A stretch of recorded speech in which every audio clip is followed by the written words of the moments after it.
Harish, Terence, your child can opt out of the PSLE and we will just assign them a school. I think your kid is a AL12. This is the range of schools that he or she can attend. What would be your reaction? He say, I prefer my child not to go for tuition, if my neighbors don't as well. Full stop. Now, this is an arms race problem. It right? is an arms race problem. Yeah. And it has nothing to do with what number, regardless of which party. I hope we have people whose heart are at the right place. And I hope we have more political leaders and less politicians.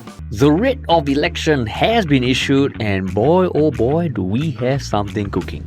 Now, some of you may have started listening to us during the last election back in 2020, when we did a daily podcast during the entire campaign period. We're going to be doing the same thing this year as well, with a daily podcast coming out each day that will cover everything you need to know about GE2025. But we're going to be doing something even more epic this time around. We are going to be going to every GRC and SMC, all 33 of them, during the campaign period. We'll be recording podcasts and capturing the energy on the ground in person. It's going to be super exciting, and we'd love for you to follow our journey and even come meet us face to face. We'll be sharing more details of where we'll be every day, and to find out firsthand, head to yalabat.com and subscribe to our newsletter. It's going to be awesome. And now, on to the podcast. What's up, everybody? Welcome to another episode of Yala, your thrice weekly podcast where we talk about the hottest news with a touch of what, Terence? Good old humor. Good old humor, man. Yeah. Well, things are heating up. Yeah. You know, Singapore's going to be a very exciting space for the next few weeks. And in front of us, we have someone who's going to be in the thick of things. Yes. Yeah. And we're very glad that he could take time to do this in the midst of the craziness of this period for him. Right? Yeah, exactly. Yeah. And we have none other than Minister Chan Chun Sing, who is the Minister for Education and the Minister in charge of Public Service. So welcome to Yalabat. Thank you. Thank you for having me. I thought I better keep my promise. We I promised to come today, so I come today. Correct. So how many hours of sleep are you running on right now? Oh, I'm a very disciplined person. I always sleep 6 hours a day. Oh, really? Yeah. Regardless of the situation, you know.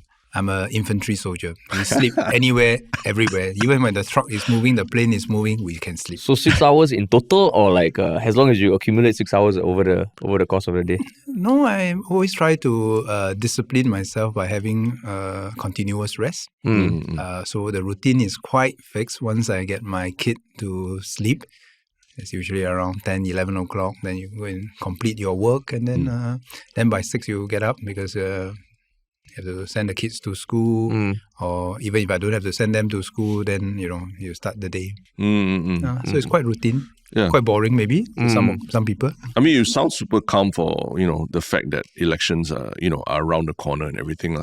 Is there any adrenaline or what when you wake up at 6 in the morning? No. I always tell myself that you shouldn't be excited now.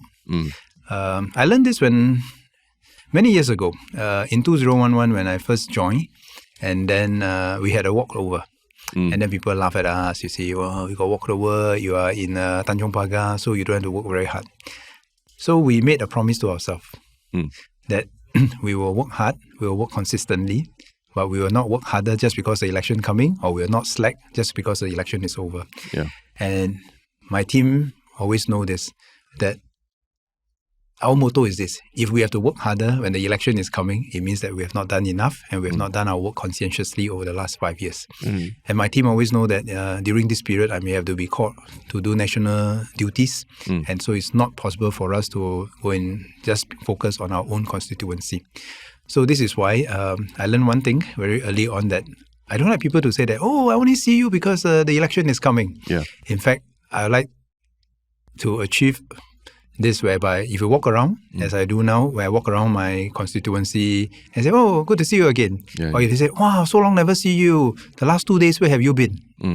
So that's quite different. So I think I want to build a relationship with my residents. We focus on the residents, whether there's anybody coming to contest or not, the focus is always on the residents. And I think the residents will know how to take care of the rest of the results. But when it comes to, doing work, how do you know enough is enough? Because I would imagine in the role that you do, you can always do more. Yes. You can always work harder. So how do you set a boundary? So there's a balance, whether it's the work in the constituency, the work as a minister in the ministry, or even work as a parent, as a father. You always have to find that balance, exactly as what you say. There is always a tendency for us who want to do more because we are able to do more. But at a certain point in time, you also need to ask, is that necessarily helpful? So take some example, take some issues as an example. Supposing a resident come out and say that, can you do this for me? Then actually you can always say, yes, I can do all this for you. But that is perhaps the easy way out. Along the way, you also must think, is that necessarily the best option? It's like now when people talk about stress and how to overcome stress, right? One of the things I learned from Dr. Maliki, he was a social worker previously, was this, that we tend to want to help. We tend to want to jump in to help. But in jumping in to help, we must not deprive people of the confidence or the sense of agency that they can do something. So even in the school nowadays, it's very common for people to say that, what more can we do for our children? But sometimes we have to ask ourselves where our duty of care must stop and our duty to grow must start. Because if you keep doing everything for the children, you try to resolve every problem for them, then they will never grow and they will never have the confidence to know that they can overcome this.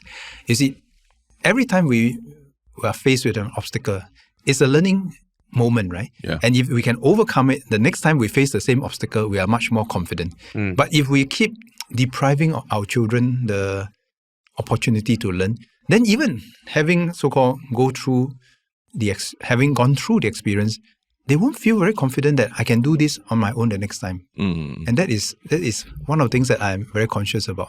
So, ironically, nowadays there's always a favorite question to the MOE minister, and sometimes I listen to this. I don't know whether I should laugh or not, or how should I react. Because the favorite question is this: Minister, what more should MOE do to make our children more resilient? If you were me, what would you do? And what would you say? Resilience. Reduce holidays. Cut syllabus. Yeah, more time to be out there. But you see, there's some irony in that question itself, right? What more should we do to make our people more resilient? Yeah. So ironically, it could be that actually it's not what more we should do, it's what less we should do so that we give space to our children to grow. Right? True. So how do people normally react when, I'm assuming you have given that answer before. How do people react? So people usually pause and realize that actually, sometimes that may not be the right question to ask. It's not what more we need to do or what less we need to do. It's how do we do it in a way that is intentional, that allow space for our children to grow. Right? I don't think it's more or less. You see, I don't think, that's why I go around the schools, I visit schools every other day. I keep sharing this with the teachers. It's not that I want my teachers to do more or less. It's how do we do it? So I give an example. So like, for example, if we organize a school camp, Singaporeans, we are very organized, right? We'll get a vendor, then we will say, okay, there's a school camp, 6 o'clock you wake up, 7 o'clock you brush your teeth, 8 o'clock you eat your breakfast, and 9 o'clock you go and play games, Then we will fill up the whole day with some organized programs. And one of the things that I like to challenge ourselves and ask, why don't we just give ourselves 2-3 hours that's entirely free? Let the kids decide what they want to do. Let the kids organize their own games. And then you will find that actually that might be the most memorable thing in the whole camp, the whole school camp, that the kids will remember for a long time because they learn to organize things for themselves, they learn to innovate, they learn to be creative, they learn to have a sense of ownership, that they can do what they want to do. Perhaps that is even more important than just organizing everything, right? And I think as Singaporeans, we are very structured in a sense that we like to structure everything and then we perform very well. But my question to ourselves is always this: in a world that's going to become more uncertain, more untidy, how do we prepare our people such that we can handle the uncertainty and untidiness, rather than saying that, okay, I'm going to organize more and more things so that you can perform better and better. Certainly when we organize more and more things, we will perform better. But going back to your point, that resilience or that adaptability, that might not be something that is able to be manifested if we keep going it in one way. So just to follow up, like why do you think parents or even educators sometimes have this mentality that things need to be more structured, right? Like I mean because everything you're saying sounds to me like it's correct. Like it's the way we should bring up our children and all. But at the same time, I also heard you talk about how disciplined you are, 6 hours a day, and that's why you are successful and everything. Like, how do we balance it as parents and all? So, like everything in life, we need a balance. We do certain things well, but we must not overdo things. This is where I have this term, it's what I call perfection to irrelevance. You see, it's a bit like the Xerox story, the Fujifilm story, We do something well, we achieve a lot, then we keep perfecting it. But if we don't take a step back once in a while and ask ourselves, is that still relevant? Then we might end up being like the Xerox machine or the Fujifilm, whereby suddenly the digital camera will replace the entire suite of products that they used to have. And that is what I think at this stage of development in Singapore, we have to be careful. Now, don't get me wrong, we need structures, we need processes, and that's how we arrive at where we are. Because we have been able to build a system that uplifts everyone, not just the people who are rich, the people who are well connected, the people who come from very good families, but we are generally able to uplift everyone. You look at all the statistics that we are able to achieve, where 80-90% of our students are above the global average, and we should never make them feel anything less, because while there's all these internal relativities, it is the fact that the vast majority of our children, they are above the global average. That gives them a good foundation to succeed in life and in the global competition. But having said that, today we are not just contented with lifting the average, if you like. We need to cater to the extreme ends, if you like. On one end, we need to keep uplifting those that are still below the global average. On the other hand, those who can run further and faster, we need to stretch them even more. So the question is, how do we build a system that allows us to use the general system to uplift everyone, and yet at the same time cater to people with diverse needs, so that we can really achieve this very simple phrase that we keep using, to fulfill the potential of everyone, to let everyone fulfill their potential. It's easy to say, but it's not so easy to do. Right. Yeah, and I mean, like, I resonate with that a lot, especially because I now have a 7.5-month-old kid, and we're already thinking, what's education going to be like? So I agree with what you said, and like what Terence said, also the fact that you said idle time is great, right? But then why does it seem like is it just to implement that sort of philosophies in the education system takes time? Because it feels like it's just getting more stressful. When I see some of my peers who used to be very chill people, the moment they have kids, it's like a light switch on. They're like weekends packed with classes, this with classes. So where is the disconnect? So I think this is again where we talk about the balance of the mindset. Yeah. The same mindset can spur us to achieve, but overdoing it can cause quite a lot of grief. Now, so for example, you say you have a kid who's 7 months old, and then very soon you start wondering, like, which school should you send her to, right? Then what's the question you ask? Then you start asking around, right? Then people say, this is a good school, that is a good school, right? Then there's this debate about, is every school a good school? Actually, I always prefer to ask this other question. It's not whether this school is a good school. It's whether this school is a good school for her. Because our children are quite different. Now, some children, they are what I call the strivers. You put them in an environment, a high-stress environment, they're at the bottom of the class, they will strive. They will work their way out all the way to the top. But some children are just more chill. So they will like a more nurturing environment. So I have people coming to my Meet the People session and say that, mister, you must get my son into this particular school. And usually it's one of those popular schools that other people like to go to. Then I say, do you really understand your children's needs? What temperament is he or she? What temperament does he or she have? What kind of study environment does he or she likes? And without understanding them, then we are trying to shoehorn them either to fulfill our own expectations without due consideration for the children's need, or we might be doing them a disservice. I use my example. My late sister was perhaps one of the top few in my primary school. So she went to one of these popular schools where every top student goes to. And within a short while, she quickly realized that she's no longer amongst the top. In fact, she's likely to be either average or below average. Now, how is she going to feel? This is a 13-year-old. Yeah. Is she going to feel that, okay, I'm going to strive, I'm going to really work hard and make sure that I go all the way up? Or if she's unable to take it and coming from a less privileged background with a single parent family, then you might start to feel rather inadequate. Then you might actually lose your confidence. And I have seen people who so-called squeeze their way into such popular schools without understanding their children's needs and temperament actually do them a great disservice. Because so-called every top student in the primary school all end up in the same school, there's only going to be one top student in that popular school. Yeah. And if our child is not the type that can say, well, I'm okay being who I am, I'm just confident in my own skin, comfortable in my own skin, then we have to be very careful as parents where we nudge them to. I think that's precisely my experience. I mean, with no secret, we went RI. The moment I went RI, I think after that, I was in the worst class in RI. And then, it took me a while to sort of build up the confidence again that, hey, actually, I enjoy learning and things like that. I mean, your experience was my flip side was like, I think my parents, I appreciate them taking a very chill atmosphere with me. They told me, actually, why you want to go RI so far? And it was my cousin, my uncle, and my brother who told him he can go to RI, let him go. I also was like, okay, if I don't go, I don't go. But on hindsight, it did really like open up my mindset to a lot of things. So like, and that's where I think it gets a little tricky because, like right now, what I've seen, 7-month-old kid, right? I totally believe that every child is different. But then now I'm seeing that, at 7 months, if you do this, then your child will be different.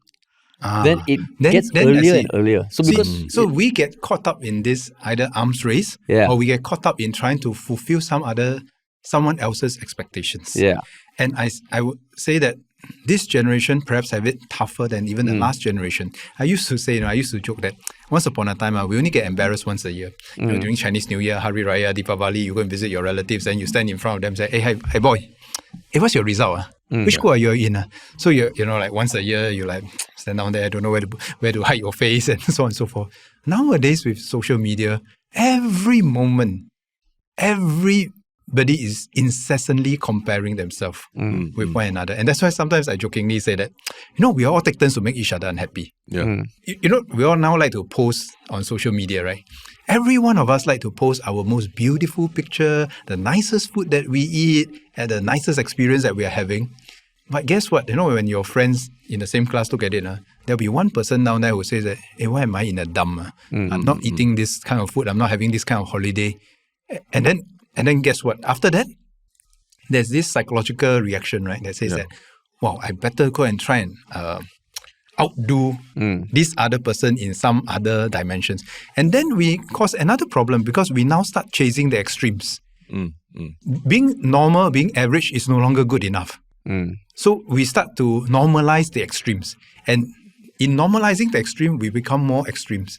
And that's why people feel a lot of stress. People feel, I'm not saying that this is the only source of stress, but this indirectly, I think, inadvertently contribute to this phenomenon whereby we are constantly comparing ourselves with others and feeling inadequate. No, even adults get caught in this, right? You put something on your TikTok, IG, or Facebook, then you start wondering, today, not many people like this. Should I tweak my content to get more likes? And after a while, you start to feel rather inadequate. Why is it that people put their photos, they get 3,000 likes, and then I put my photo, I only got 30 likes? Right. So I think we need to help our people find, especially younger children, to find a sense of balance to say that I can be comfortable in my own skin rather than incessantly comparing ourselves with others. Where our definition of success is not what we see and do, but is what we see and do in relation or relative to some other people. So I get that, and I would appreciate your perspective on this because I get how social media and generally we are all responsible for the competitive We're all landscape. contributing to this. But at the same time, how do you think the narrative that we grow up and even now we are being told that it's a very competitive world. In Singapore we need to continuously upskill. If we don't work hard, somebody will take our job. Singapore is a little red dot. We have no one else. That spirit of competition, which has done well for us as a country, ultimately bleeds down to the individual. And I give you an example. When we started YouTube, right, there was a lot of camaraderie between the YouTube creators and all. But the content creation group. Yeah. But the moment businesses started being formed, the moment it became livelihood, it became quite ugly. Yeah. There was a lot of drama. And we always used to think, is it something about the Singaporean psyche that makes us feel like there's no bigger pie? There is a finite pie and we're all competing for So that's slices. a very good point. I think that's where you ask, how can we move on from here, right? Yeah. The same competition that drove us to try to be better may go overboard. But I always suggest a few reference points, if you like, that can help us in this. One is to focus on some absolute rather than focusing everything on the relative. Okay. The second is to focus on not the internal relativities in Singapore, but as how Team Singapore can compete with the rest of the world. So let me cover the first point first. Yeah. I always like to do this thought experiment with my students and the young people that I meet. And maybe I try this on the two of you. There's no correct or wrong answer. This is not a PISA, PSLE score or things like that. So I told them this story. This is my own personal story. Once upon a time, I was in the SAF. I topped my course. I went for some training course. I topped the course. I got a C grade. So I was feeling quite unsure of myself, quite miserable. So I went to my instructor and asked him, so, sir, what did I do wrong? How can I improve? Then he says, oh, you should be very proud of yourself. You are the first top student to get a C grade in recent memory. Then I was like, wow. Okay, not bad. So that was episode A. Then I went overseas. My first essay, I scored 93 out of 100. In Singapore, 93 out of 100, that's like A+++. Hardly crossed 70 in Singapore. Right? I was so happy. Then I did a very Singaporean thing. Guess what? You asked other people. I asked other people, what do you score? Then I have a foreign student who is my friend, whose first language is not English. He scored 98. So I was like, 98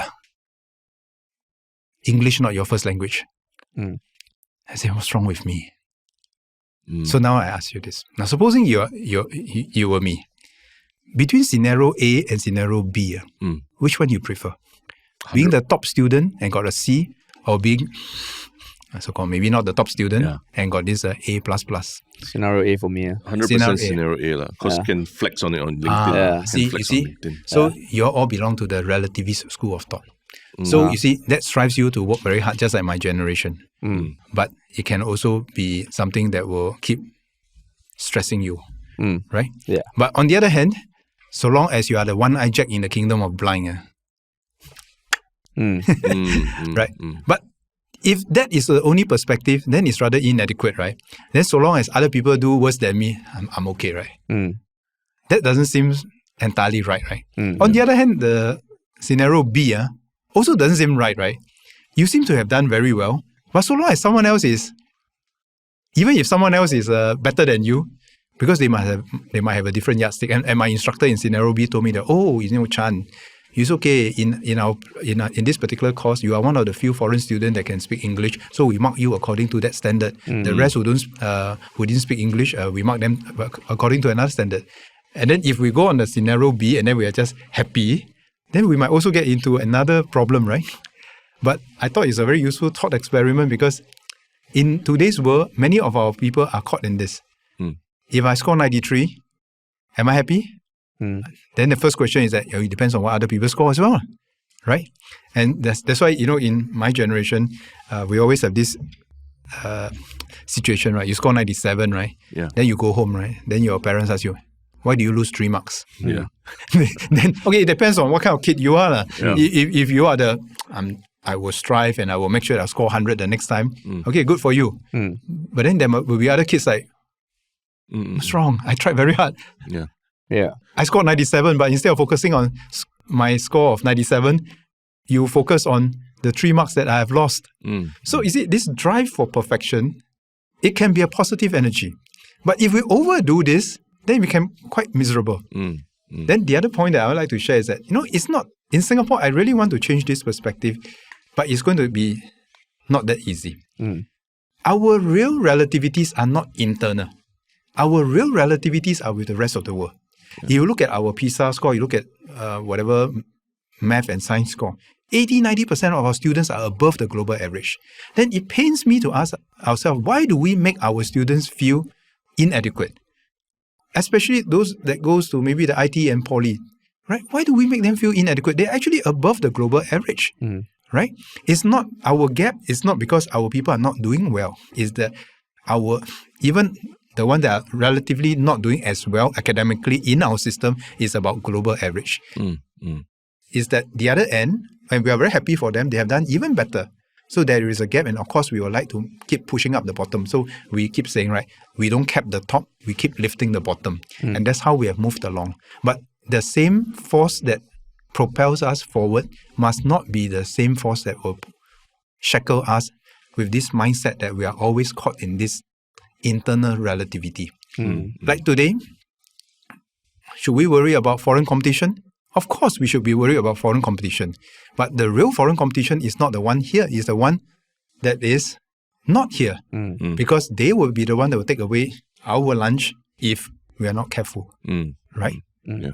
So that is something I think we need to adjust our mindset. It's not to lose that drive to want to be better. I think that's what defines Singaporeans. We always want to look for a solution, look for a better way to do things, and that keeps propelling us forward. But it must also come with a sense of balance to not lose ourselves in this where we are never happy because everything is relative to others. That's why in schools, I always encourage our people to say that what's more important is for us to keep surpassing ourselves throughout life than to surpass someone else in an exam. Because that is the second one is a moment in life. But if the attitude is that I will keep trying to surpass myself throughout life, then I think then we have the seeds of what we call lifelong learning, that zest to keep learning. And I think the Japanese are very good at this. We can take a leaf from them. They will be 70, 80 years old. They'll keep learning because they want to be better than yesterday. And that is their definition of success. That is what gives them happiness. And I think we can take a leaf from how they approach life. I mean that really resonates with me as well, and how I want to bring up my child up. But it's inevitable, right, that if there's a marker there, like the PSLE, for example, that there's a score that someone will compare. You will compare with your neighbors. And so there have been calls from people that say, can we remove the PSLE entirely, or just not have this marker in the sand where my child, whether I want him to or not, he will end up comparing himself to others. Okay. Is there a possibility? So there are all kinds of possibility, but I would say a few things just to tickle our minds on this issue. So the first thing is this thing about the marker. Actually, why do you even bother to have exams? Actually, I can imagine a scenario in the future where I don't need exams. I can even imagine a scenario where I don't even need exams now. Now, supposing we go through another thought experiment. Supposing I say, now you're going to be parents of school-going children soon, right? Now, supposing having spent 6 years in primary school, in the respective primary schools, and I offer you, or MOE offers you, and say that, Harish, Terence, your child can opt out of the PSLE, and we will just assign them a school. Will you be okay with that?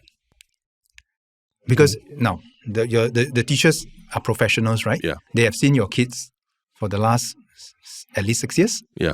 And they will be roughly able to gauge the abilities of your kids and say that, okay, I think your kid is a AL 12.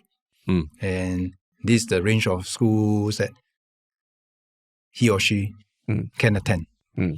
What would be your reaction? So I would say no, not opt out. But not opt out. Yeah. Why? Because in the already very competitive space, this might set my kid back further. So for me, it's like an all or nothing game. Oh, meaning? That means it's either like everybody is treated equally. So all the kids are reassigned. Oh, I see. Yeah. So you will be prepared to accept this if everybody else accept this. Yes. And I'm being honest because to me, it is very competitive already. And if you're taking a proactive choice to potentially not give your child a chance to, go to a school where she might excel at and leave it to the powers that be. To me, I'm like, why would I do that? But if you ask me to choose whether a system, no PSLE for everyone or PSLE for everyone, that will be a less clear-cut choice. Okay, so slightly different reason. Terence, what would be your choice? I think kind of similar to him, where if I can say, okay, you opt out of the PSLE, but the cohort you go into will be all the people who opted out of PSLE. Then I'll be like, okay, good, because then they won't compare themselves to each other in that school. Yeah. But those who want to take PSLE, you all go and compete in that space. Then got two types of Singaporeans. Yeah, I mean, then you have two types. So then you bifurcated. So this was a standing joke in the education fraternity. Yeah. If I tell you that your son or daughter is eligible for this most popular school, you should certainly believe me. If I tell you your son and daughter goes to my MacPherson Primary or MacPherson Secondary, where since closed down across the road from here, you won't believe me very much, right? Right? Depends on what school, right? So then it can't be like that, right? Because if you, like you say, right, if you accept that this is so professionally assessed, but it's not so easy, because actually we have seen the experiences of other systems whereby they say they do away with this and it didn't reduce the stress. In fact, you can look at some of the East Asian economies. Many of them tried to do that. In fact, the stress got worse because if we don't change our mindset about this incessant comparison, then without the PSLE, people will find other ways to try and compete, right? Yeah. To get into that popular school that they so wish to go in, right? Now, then how do you get into the so-called that popular school if our mindset never changed? How do you, now without the PSLE, then how do you assign who goes to that popular school? Now, one, of course, is a random draw. Then nobody complain. It's like what Harry should say. Random draw, right? Yeah. Then nobody complain, right? But we just thought, the other one is that you just take the MOE assignment regardless. But exactly in many other of these systems that try to remove this, the parents will find other ways to compete and compare and say that my son or my child is more deserving than yours. And if we continue in this mindset, we can never solve the problem. Or, like some people suggest, why not we have a 10-year through train, no PSLE? Then the question is, how does it look from the teaching and learning perspective? Because in P1, when you go into the school, we don't have a preschool leaving exam. We don't know. You can have special needs kids all the way to the gifted kids. And if they're all put in the same class, nobody can learn very effectively. This is the problem that we call teaching to the average. When you teach to the class, you're teaching to the average. 50% of them will find it too easy. 50% of them will find it too tough. And you're 100% off, as we say. Right? So you're not correct. Then, so you cannot say that we don't try to sort the student according to their learning abilities. Sorting students according to their learning abilities is not about stigmatization. It is actually about how we can effectively use our finite resources to do the best for our kids. Because like now if you go to some of the poly or some of the unis, they say that, no, mister, you send me this range of children with so diverse abilities in the same class, how am I going to teach? Because, you know, in one of school, you have to tell them y equals to a plus bx is a straight line. Some people say, oh, come on, man, this is primary school math or what? Whereas some other people say that, hey, why is this a straight line? Yeah. Right? So actually, what is the purpose for us to so-called have tests or exams? The real purpose is to help our students understand their own learning needs. Then we can group them according to their own learning needs to give them the appropriate level of teaching and to learn in an appropriate environment. Now, that is the fundamental of how a good education system should be so that we cater to the diverse needs. But unfortunately, whenever we do this from many years ago until now, people associate a stigma to some of these causes that people, they label them normal technical, normal acad, and so forth. And then they go to the other extreme and say, okay, let's forget about all this sorting and labeling. Then let's just put all of them together. But you put all of them together, nobody learns in a proper environment, right? Yeah. So today we have evolved. It's like thesis, antithesis. Now you have synthesis, next level. So we have evolved to a system where we say that first, we try not to teach to the average. We try not to teach to the average of a class, nor teach to the average of a child. Now, because if you have 4 subjects in primary school, if I take your average ability like mine, I can be very good at math and science, but I'm not so good in my languages. And if you take the average of my learning ability, then for math and science, I'm not getting what I hope to get. For my languages, I'm overstretched, if you like. So today, with full subject-based banding, we allow people to do 2 things. First, instead of not streaming, we are actually streaming by subject rather than streaming by average ability. Now, that allows everyone to do the subject or different domains at different levels according to your needs, your interests. But the other beauty of this is that now we allow people to move across different standards or level as you progress, because there are some late bloomers, there are some early developers. So you are not branded throughout life. You're not branded throughout life and say that, oh, you're normal tech, you're normal acad. You can continue to do the subjects at different levels according to your needs. And maybe one of the years you want to spend a bit more time in your CCA, and because you're preparing for a competition, then you just take another level that is slightly easier than, say, the higher level. And that is perfectly okay, because life is a long journey, right? Yeah. But the other thing that we are aspiring to do when we talk about mass customization, whereby everyone is taught according to their needs, is something that today we can try to achieve with technology and the science of learning. Now, in the past, we cannot do this. In the past, we have what we call the trilemma of any public school system. You cannot achieve quality, scale, and affordability. If it has high quality, large scale, chances are that it's expensive. If you have high quality, affordability, chances are that you can't scale. You have scalability and you have affordability, chances are quality not so good. So how to break this trilemma, which is what every education system across history and across the world tries to achieve. Today, we can try to achieve that with technology and the science of learning and data. How do we do that? Because today, if you take a parallel from how children play games, we play games according to our level. That is what we call gamification, or what we call mass customization. You can play the game, I can play the game. But if you are better at the game, you play at a higher level. If I'm not so good, I will just keep playing at my level until I'm better, then I move up the level. Now, one day, if we can achieve this, actually there's no need for exams. Because I know your standards and I know what is your learning needs, right? Without having to have this one exam at a certain point in time to test you. I can actually have a continuous progress report of your learning abilities as we go along. You learn at your own pace. So actually, you can do away with exams if one day we can reach this mass customization. Today, actually, we are well on our way there. In fact, today, in many of the lessons we have this ability to what we call mass customize according to your learning abilities. So just to give an example, today, if your child go to a school, in the past, you all learn to read together, right? And of course, some children will be a bit better, some children will be a bit weaker. Then what do? The teacher cannot keep repeating by the lesson by teaching to the average, right? But today, there are computer programs that we can scale for everyone to read at the pace that you're comfortable with. We'll be able to give you feedback, and then you go up the level when you are ready. And that allows us to achieve quality, scalability, and affordability. We break the previous trilemma whereby we are dependent on finite resources, quality resources. Now we can scale the quality resources at scale with relative affordability compared to the past. So that is the holy grail that we all in MOE are moving towards, where we are able to use technology to complement the teaching abilities of our teachers. And then we can achieve it at scale. But I want to put a caveat, because in case the listeners get this wrong idea that MOE is going to use all these gizwiz and technology and then tomorrow we don't need teachers.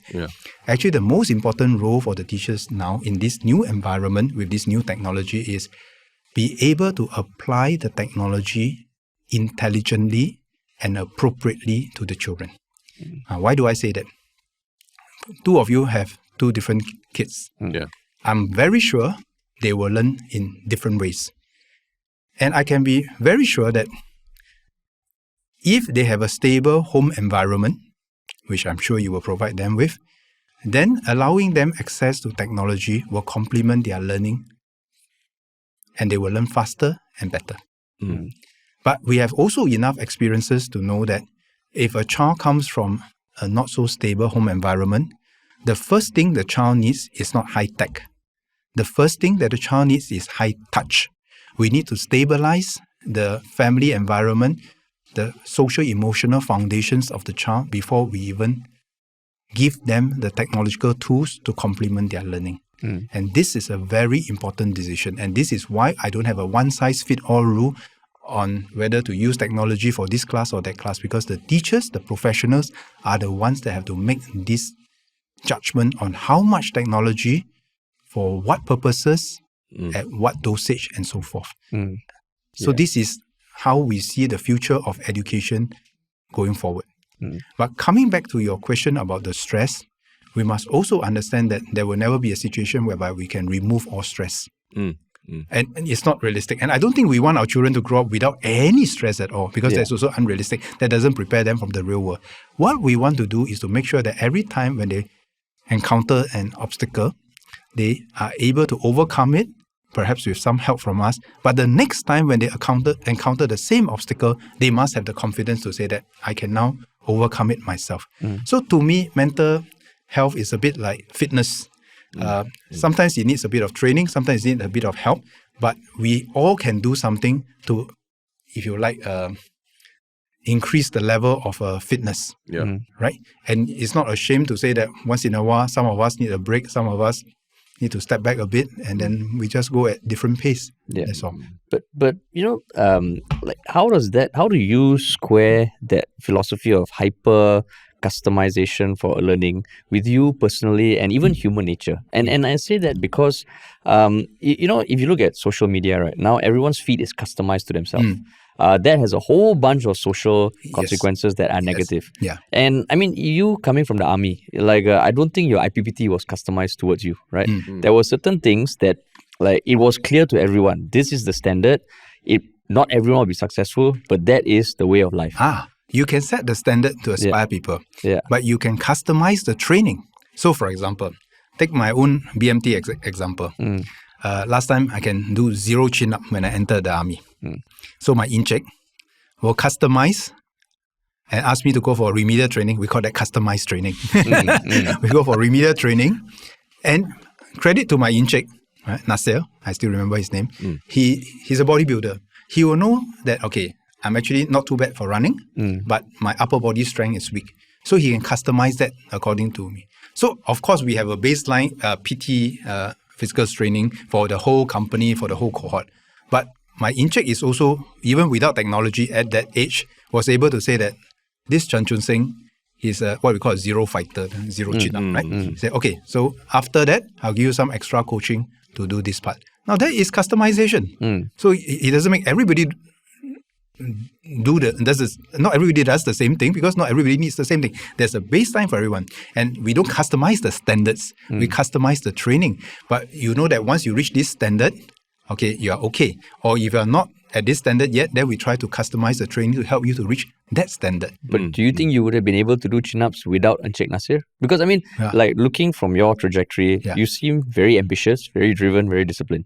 If it wasn't for Encik Nasir, you think you would have been able to do pull-ups? No, actually, I don't think I'm the ambitious type, But I think what Encik Nasir shows me is not just the training technique of how to do chin-up. You are right. Maybe without Encik Nasir, I will struggle a bit and finally I'll figure out the thing. But actually what he inspired in me is the care for the soldier. That every soldier is someone's son. We are not a digit. The family hand over the son to you, and the family hope to get back a better son, right?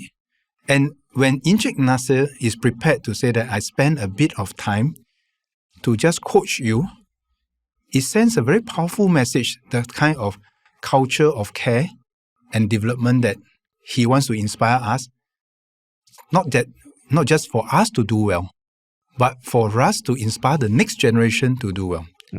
So we always used to have a joke, right? That they always say, Chan Chun Sing, you are never completely useless. Minimally, you can be a negative example. No, but jokes aside, they say that, well, if a 0 fighter like us can one day do some chin-up, then maybe it gives hope. And sometimes the joke that I have with some of my teachers is that, sometimes the best teachers in our life are not those who can do everything. Because those who can do everything, sometimes they don't understand why people cannot do some things, right? If you're very good at math, right, you cannot understand why people cannot do math, right? Or you're very good at languages, right? You cannot understand why people like me have to struggle with pronunciation, struggle with past tense, present tense, future tense, whatever it might be, right? So sometimes having gone through that journey, then it gives us that sense that actually the true value add is not just to select all those who are already doing very well. The true value add is those who can value add.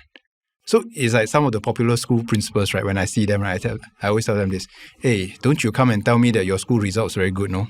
I expect nothing less from you because you have selected all the very good students, right? But actually, coming from the infantry, my philosophy has always been that how much do you value add? And this is a standing joke between the infantry and the army and the commandos in the army. You know, in commandos, I don't know, what arms were you in when you served your NS? Guts. Oh, gutsmen. Oh, fierce, gutsmen. Yeah, fierce. See the pride. See the pride. Gutsmen, man. Infantry. Commando is Infantry, all right, man. Right, infantry. Infantry. Yes, infantry. You know, commandos, when you ask them to run, how do they answer? How far?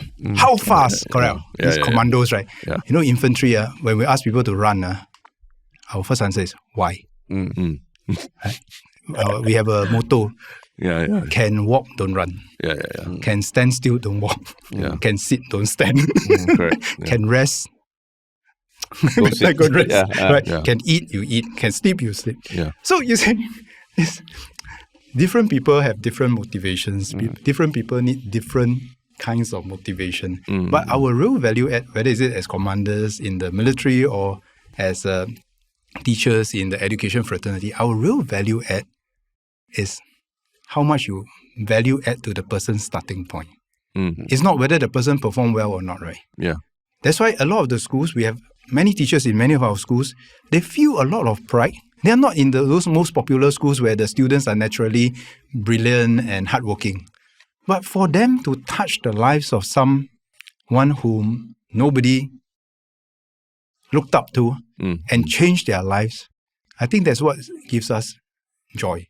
So when I was a commander in the infantry, I used to have soldiers that literally nobody look up to them. In fact, people look down on them. I have what they call the tattoo king, right? The secret society members, the people whom people don't think that they are very fit. Yeah. Then what do we as commanders, what's our value add to them? I will never win the best unit competition. I will never beat the commandos or even the guardsmen, right, in the best unit competition. But we have a very simple aim, which is I kept telling my soldiers, regardless of where they are from, that so long as we don't look down on ourselves, nobody will look down on us. That's the starting point in life. And today, I can proudly tell you that throughout our 2 years, we didn't win any best unit competition. But my proudest moment is today when I walk on the street, they come up to me and they show me and introduce me to their children or family. Because perhaps we have done something to lift them up, and that gives us joy over the long term. It's not something that you can measure in the short term. It's just like what we do in the schools, what we do in the military. It's not something that you can do in the short term. In the short term, you can measure your success. How many PSLE A's you've gotten, whether you won the best unit competition, what was your IPPT result. That may be important in some contexts, but perhaps an even more important issue is what is the long-term impact that we have on someone else's life if we can help the person. Yeah. I mean, it's true that the transformative effect of a teacher or a commander in your life is very important. But at the same time, because, I came to being a parent quite late, so I've been away from the school system for a while. So when I heard from, teacher friends and all that who said that now, the ratio of teachers to students is like 1:30, maybe 40 even in some classes. I was quite shocked. I was like, isn't it like, even in preschool level, just the ratio of teacher to student affects that kind of relationship that you build up to have that transformative effect, right? Is there an issue of like the number of teachers that we have for each student? Actually, paradoxically, compared to the past, now we have more teachers to students. Really? Oh. No. Compared to the past, we have actually recruited more teachers. Compared to the past, actually our cohort sizes are shrinking. Now, so when people talk about smaller class sizes, then we have to understand why do we want smaller class sizes? Now, there are different reasons and we need to apply our resources intelligently, right? Some people talk about smaller class sizes because they want a more intimate relationship between the teachers and the students, right? Now, this is valid. Yeah. Some people talk about smaller class sizes because they talk about the workload that every teacher has to do, right? Some people talk about smaller class sizes because they just believe philosophically that small is always better. Now, that is a question mark in itself. Then there are practical questions, right? When we say smaller, what does it mean, right? Is it 30, 20, 10, 5? Or no, what number are we talking about? Or is it talking about smaller class sizes regardless of subjects, regardless of level?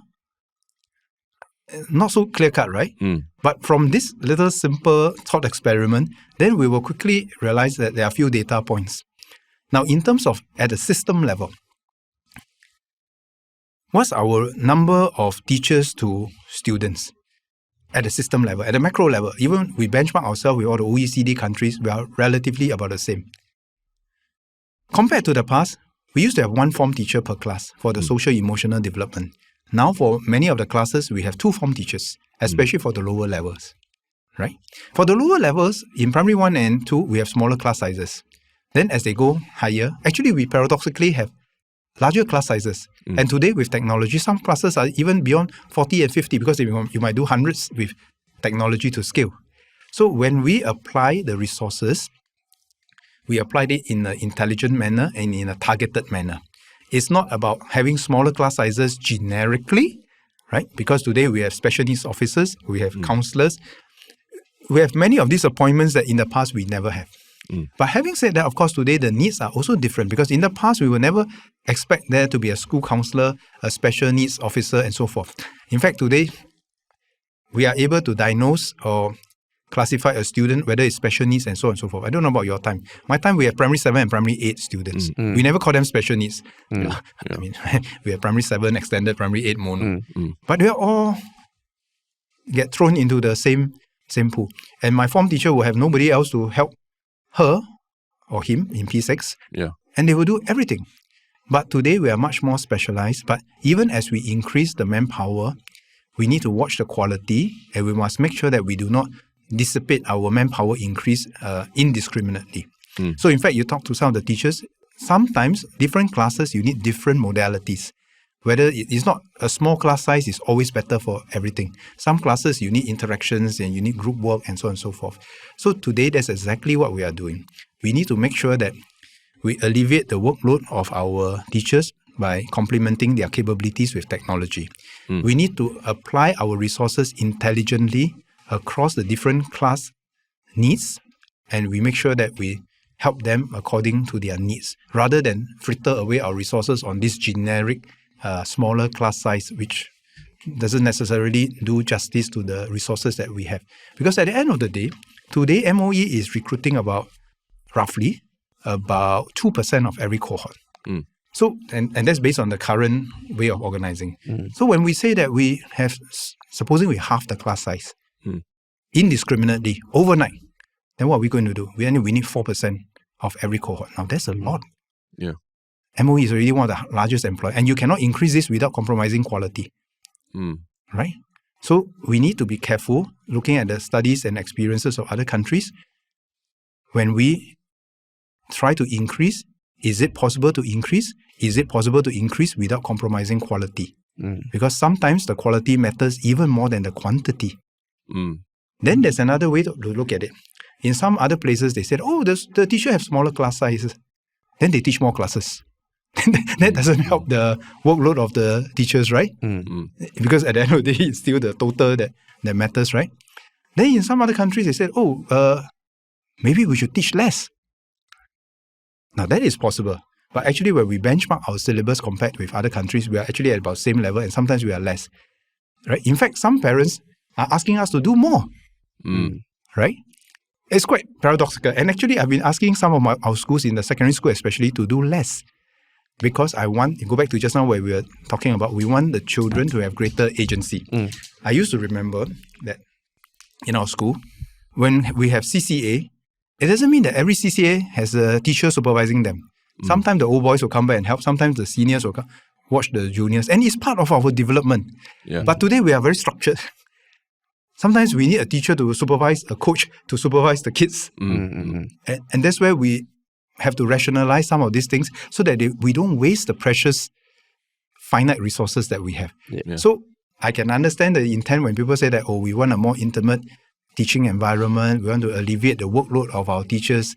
But the answer may not lie in just indiscriminately saying smaller class sizes, right? you must know what are we teaching and where we apply smaller class sizes, and paradoxically where we might want to increase the class size because there's a different dynamic in that. So it's not such a easy thing to do what we call slogan politics without details, without a depth of understanding of the issues that we are confronting with. So I mean, I think the role of a teacher in my time, Terence's time, I'm sure your time, is also very different from what it is now. Yeah. And I think one thing that I know is different for a fact is this culture of tuition, which you can, statistically you can infer that, maybe the teachers' workloads are alleviated by some of it being outsourced to tuition teachers. May not be, it could be paradoxically the other way. Yeah. So on the topic of tuition, which I know it is very polarizing, but to me as a parent of a young child, it's also very concerning. And I've heard you say in other interviews that it's not possible to regulate tuition, which to me, I'm like, Singapore can regulate anything. Okay. Yeah. It depends on what you mean by regulate. Yeah. Okay. But it's also very interesting. Now, soon you all will go through this. You all will all say that I prefer my children not to go for tuition. Yes, that's my stance now. No, but that's not a full stop. That's a comma. You say, I prefer my child not to go for tuition, comma, if my neighbors don't as well. Full stop.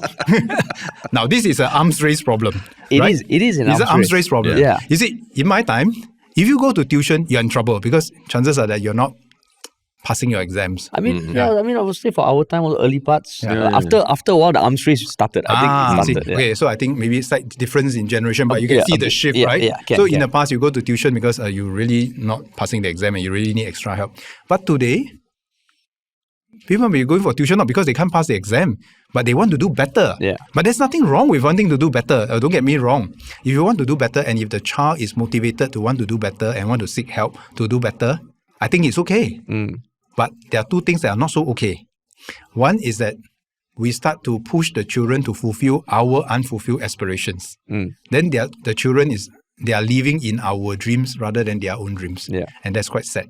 Right? Now, the other thing is that even if you go for all these extra classes, we have to ask ourselves, are we getting diminishing returns? Or are we better off to spend some of these resources helping our children to acquire different skill sets? Now, just now you mentioned the point, Harish, that, then is this taking the load away from the teachers? Actually, the teachers will tell you that sometimes it's the other way around. Because you make the child so tired, so disinterested in the study, that when they come back to school, it's even harder. Because sometimes they say, I've learned all this during my my extra classes, I don't want. So they start to actually not pay attention in class, and then they miss the chance to interact with the other students and work on it together. So it's not necessarily all good or all bad, but it's how do we apply this? Now, then your second point is that what can we do to, if you like to use the word regulate the industry? I think there are some things that we can and we are looking at how to do this. I don't like tuition centers that play on the fears of the parents. That means they guilt trip you. They come like, Terence, all your neighbors are sending their kids to violin lessons. Why are you not doing this? Do you know that your kid will be left behind? And you've heard that, right? It's real. Or the other type of what I call unethical thing is like, Harish, send your daughter to us. In 2 months, her grades will improve by 3 grades. Some promises of that kind. Once in a while, I jokingly told my MOE staff, maybe we should go and collect all these posters, right? Then instead of the parents, maybe MOE will pay that tuition teacher and we'll see whether you improve by 3 grades in 2 months' time. Because we'll give you the most challenging students. Or is it because you have already pre-selected the students? And that is the sad part of it, right? Our real value add as an education fraternity is what we value add. It's not a selection bias, right? So you all say you all went to RI. I expect nothing but the very best from the RI because they took in all the best students, right? But I want to know how RI has value added, right? Beyond the academics, right? I take it as a given that most of the students, in fact, all the students in RI academically are very bright. But for RI, their stretch goal is beyond academics. How can they value add to the children's, their purpose in life, their values, their ability to contribute, how they define success, not just by their own accomplishments, but by their ability to contribute and uplift others even. And now to me, that will be how I set some goals that for schools that are right. But on the other hand, there are other schools that are perhaps didn't have this category of students, and for them, they will need to help the students to bone up to the foundational level, and that is a different set of challenge. But I think we need to just call out some of these bad practices because they really give a poor testimony to people who call themselves educators. Right? The true value of an educator is not a selection bias. The true value of an educator is what we value regardless of the background. Right? And that's why my MOE teachers, they feel very proud and they feel very passionate because they don't choose their students. They will take in any students who come into our school system and we'll do our best to help them. Right? But what, when you say call out these bad actors, what does that mean? Because, for example, we are in the media industry, right? And it is almost like there's always this threat of POFMA. We say something wrong, we get hammered down. So when you say call out, what does call out mean? No, like for example, punish? Okay? Is it? No, isn't. No, you see, in Singapore, it's not such a big system, right? Yeah. But when people make outrageous claims, like, come join me for 2 lessons or a month and then your grades will improve by 2 or 3. Really? Is this scientifically proven that, is this your so-called service standards that you will promise? Right? Is that really true? But then this thing about playing on the fears of the parents, is it really fair? To try and guilt trip parents who are already so busy and trying their best to take care of their children. And then why do we guilt trip them? But this is a societal culture. I think it's not just regulations. It's when people frown upon such practices and we say that, no, this is not the ethical practices and we shouldn't do this. I think you need, even as we consider so-called formal rules, we need to consider the cultural part of it. How we as a society, I don't think you can do everything by rules. No, you see, some other countries try to ban tuition, right? Then what did happen? It just all went underground. Then, in fact, the black market happened, and it bifurcated even more between the have and the have-nots. Right? Those people that really don't need tuition get tuition. Those people that need tuition doesn't get tuition. So I don't think we try to sound politically expedient, but actually doesn't solve the problem or may create a bigger problem. But I think there's a certain need for us to have a certain culture that says that, no, these are not things that we support. These are things that we frown upon. And I think that has to couple with any rules or any mechanisms, formal mechanisms that come with. Because I always say this, it's relatively easy to change policy structures and things like that. But if all these things change and we don't change the culture, then it will become self-defeating. I mean, you take the recent examples where we say that, from the L1, R5 of counting 6 subjects to L1, R4 counting 4 subjects. Then I asked the students, so will this be less stressful or not? And guess what they say? And this is a real story. I went to a school and asked them, so, because they told me, oh, mister, the life is very stressful because we have so much to study. I said, okay, so if I reduce the load, will you be less stressed? Then they pause, they look at me, and after a while they say, no, mister, don't do that. I said, why not? He said, we'll be more stressed. I said, why? I'm going to reduce your curriculum. I'm going to reduce your load. He says, no. Now with less to compete on, we'll compete until the 3rd decimal point instead of the 2nd decimal point. And we'll be more stressed. So then I jokingly told them, so how do we solve this problem? If by reducing the load, it causes you more stress, then does increasing your load reduce your stress? they all think that I am pulling their leg, right? But you see, it is not just a system issue, right? It's a cultural issue. And whether is it your generation, my generation, or this generation, I think we all have agency. We all can make some choices, right? I mean, of course, the system matters, right? But we cannot be so helpless to say that whatever we do is all a function of the system. No, story from my own life as well. When I was in university, I studied economics. In my syllabus, there was something called Marxian economics, which I couldn't figure out why am I learning this. But the system said that it's part of my curriculum. Then at that point in time, I was very interested and intrigued by the emerging science called behavioral science and game theory. At that point in time in economics, that was considered voodoo economics. It's not mainstream. In fact, my teacher told me, my professor told me, it's not going to come out in the exam. Then I was like, wow, great. It's not going to come out for the exam, so I can study and learn. But you see, I could have chosen to be straitjacketed by the system, or I could in my own maybe perverse view, say that, well, I could learn something that nobody else is learning because my friends were all not learning behavioral science and game theory. Yeah. And today, I mean, they are mainstream economics, right? But it's up to us, right? So I don't deny that the system does matter, but I also don't think that we go overboard and say that just because there's a system, any system, we as human beings, we have no agency, absolutely whatever, and then we just have to willy-nilly follow the system. That's not how we make a living for ourselves as fellow Singaporeans, right? I mean, there's a global system, but we also try and figure out ways to, ride on the system, get around the system to get ahead so that we can earn our keep, right? Yeah. So then going the opposite, do you think there is too much reliance on the system? And do you think that is too much of a narrative? Because, you mentioned that when you reduce the workload, people will compete to one more decimal place. If there's no PSLE, parents will find another way to compete. And even in experiments where I think they put like animals or rats in a more confined space, the more confined it is, the more stressed they are. So as opposed to keeping keep telling us that we are striving for a situation where stress will be minimal, why not just say, you know what, life is stressful. There's no running away from it. And almost prepare people for the task. Because sometimes I feel that's what exactly I'm saying. Yeah, but I don't try and pretend, and that's why when people say, "Can you remove stress?" I say, "No, remove is not the correct word.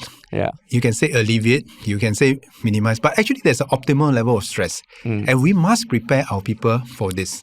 It's not trying to, if you like, sugarcoat everything and say that everything is hunky dory, and that doesn't. But in some way, what we're hearing is that every child will have the best learning space available. And I think a lot of it also comes down to what we are feeling as Singaporeans, what people are feeling as Singaporeans. Things feel more cramped. There's more stress. And I think as much as education focuses on younger kids, I feel everything trickles down. The parents are stressed, kids stressed. So is it just a function? So this is where I want to try to break the paradigm. Yeah. We can all be competitive or we all need to be competitive. Yeah. But we don't all need to be competitive in the same narrow definition of success. And it's my own personal firm belief that, we keep saying that Singapore is small, we are vulnerable, we have limited room for error and all that kind of thing. Yeah. Then the question is, how can Singapore be more resilient? Singapore can be more resilient if we have a diversity of strengths.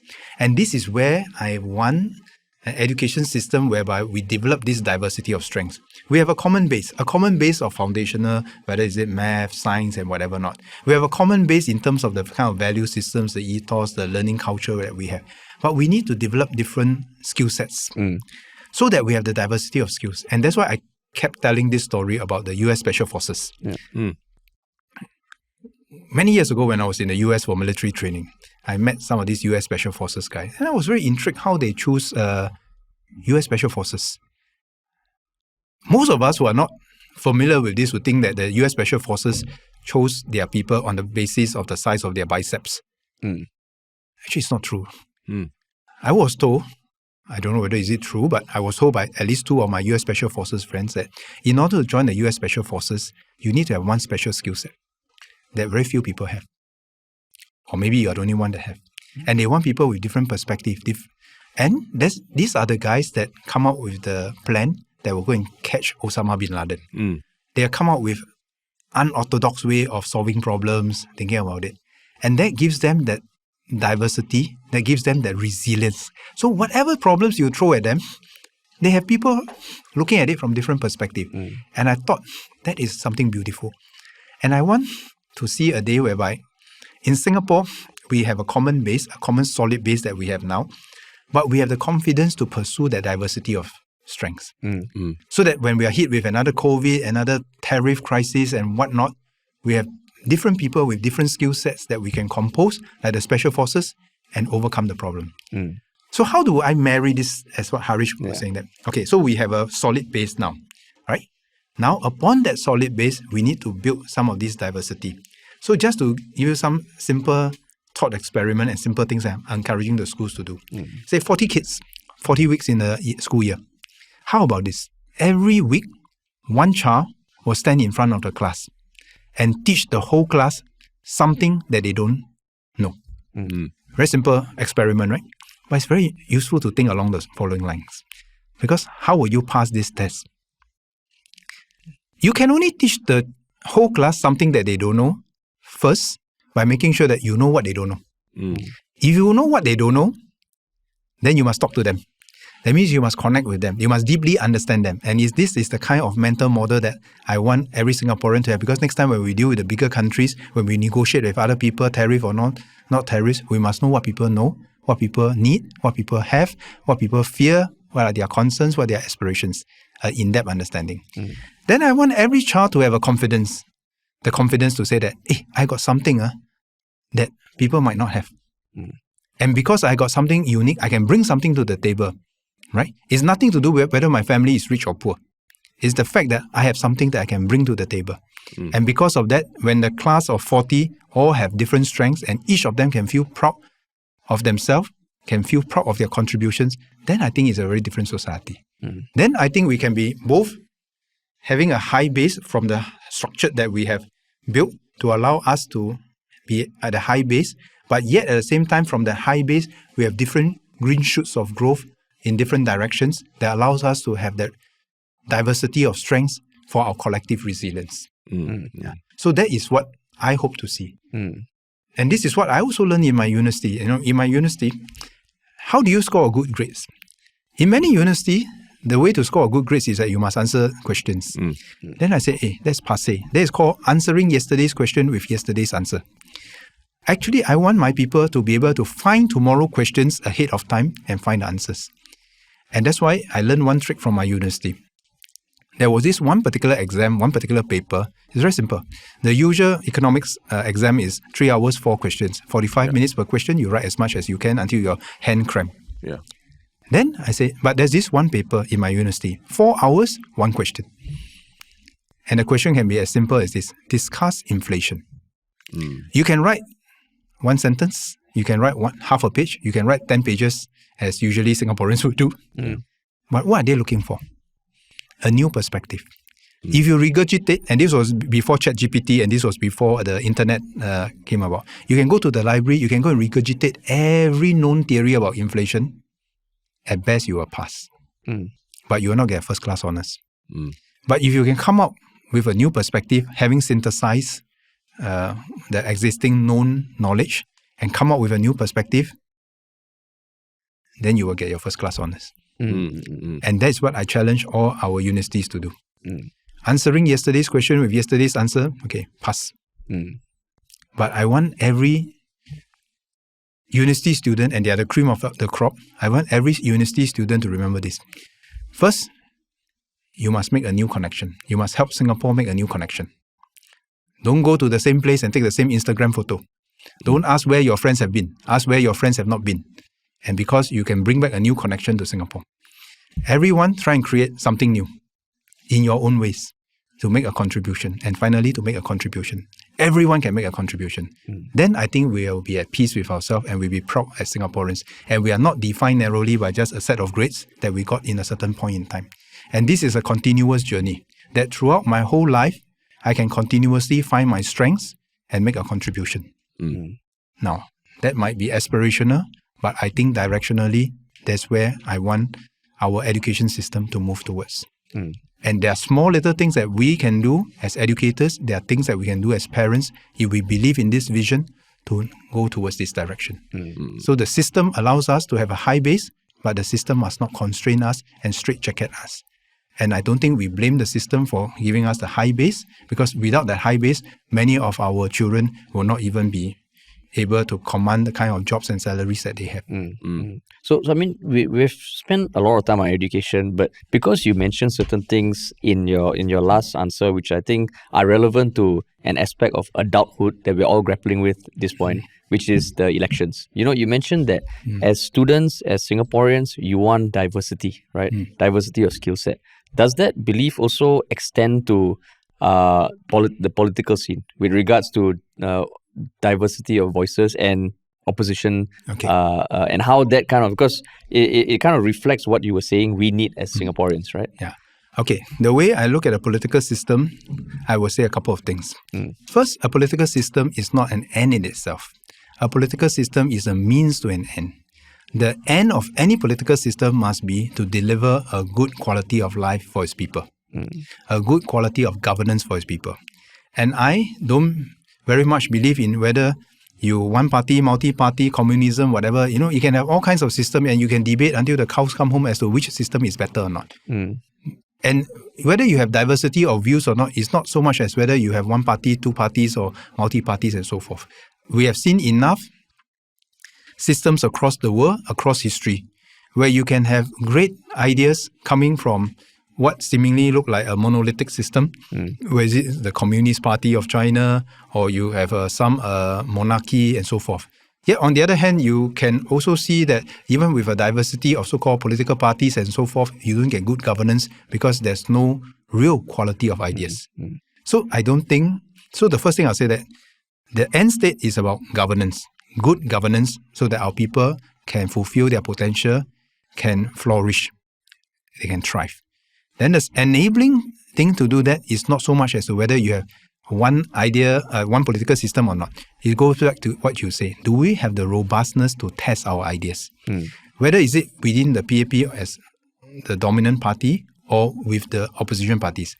And I judge them all by the same standards, whether is it PAP MPs or opposition MPs. Do you bring value and new perspectives to the debate? Or are we just caught in this slogan politics, that I believe in this and I just keep saying the same thing because it attracts eyeball and it sounds nice, but actually it doesn't solve the problem, right? So if you look at the quality of our parliament, I think we have been fortunate so far because we have serious-minded people with integrity that says that I want to do something good for the country and we are prepared to spar ideas. Now, it doesn't mean that the ruling party all agrees the same. You look at how Denise Pua argues with me or anybody else on how we should organize the special schools, special needs schools, the mainstream schools. I think we have robust debate. But whether is it from the ruling party or from the opposition, actually what I'm looking for is that kind of debate. And we are not afraid of debate because if there's a better idea and Singaporeans can benefit from the better ideas, surely we want it, right? We don't need to just take credit for any ideas that is successful and disown any ideas that is not successful. Like what they say, success has many parents, failure is an orphan. We don't like that kind of politics because we should be first one to claim, take responsibility and last one to take credit. But unfortunately, in many political systems, because of the nature of political contestation, it's the other way around. And then it's very sad that people are first to claim credit, even the idea is vaguely similar or dissimilar, but last to take responsibility, then we are in trouble. Then when we look at the debate, that's why whether it's PAP, MPs or anyone else, I say we must always have the integrity to put the people's and the countries first. When we say something, is it for slogans? Is it to go and capture people's eyeball and feel that, I'm speaking up for people? But did we move forward the debate? Right? Did we move forward the debate because we have a in-depth discussion? So, for example, just now the issue that we say, should we remove PSLE or not? Now, there's no point saying that, remove PSLE. That's called slogan, right? But then the question is, why do you want to remove PSLE? How do you remove PSLE? In place of PSLE, what should we have? What are the consequences, pluses and minuses? Now, every system has pluses and minuses. We are not saying that our system is perfect. But if politics descend into slogans where people are just shouting slogans without that depth of analysis, and we are not helping our people to understand the issues a bit more, then I think it's very sad. And it's nothing to do with whether you're one party or multi-party. Who was this? Who was this who said? I must ask you. Someone said this. A politician, quite derogatory towards politicians. I say, a politician is someone who see where everyone is running, jumps ahead and say, follow me. Now, that's right, derogatory. Right? But I hope that we have more political leaders rather than politicians. A political leader is someone that says that, decide, convince his people, this is in the best interest of our country, of our people. Even if it's a harder path, let's take it together and let's go through it together. That's political leadership. It's not the politics of convenience where, I'm from a different party, so whatever you say, I cannot agree with you. That's also wrong, right? just because you are from a different party. Actually, I don't really like the word opposition. I always say, can we all in parliament be the proposition? Be the proposition, a good proposition for Singapore, so that anyone who is elected into parliament take good care of his residents, can allow us to form an effective government in these times of turbulence and trouble, and keep our flag flying high on the international stage. That's what we want from our political system. So to me, the yardstick is not whether one party, two party, multi-party. Regardless of whether is it one party or multi-party, I hope everyone who gets into parliament set that standard for ourselves. I'm not saying that all the PAP members reach this standard and nobody else does. I'm also not saying that nobody else can reach this standard. I'm saying that for us to distinguish ourselves, we need that kind of leadership whereby we are proud of the people in parliament because they are going to fly our flag in any negotiations with people beyond this country so that we can earn our keep. So, long answer to your question is not so much whether we appreciate diversity of ideas or not. Yes, of course, we appreciate diversity of ideas. It is the quality of the ideas and not the quantity that matters of how many people are there. So that's my own personal take. Sure. So, I mean, the quality of the people coming in is important. And I think this slate of PAP candidates coming in, it's like 30, so it's a big number, right? But there are also commentators who say that the fact that there are, ex-civil servants, ex-military people coming in who, have risen in the system, have had the same bosses in the system.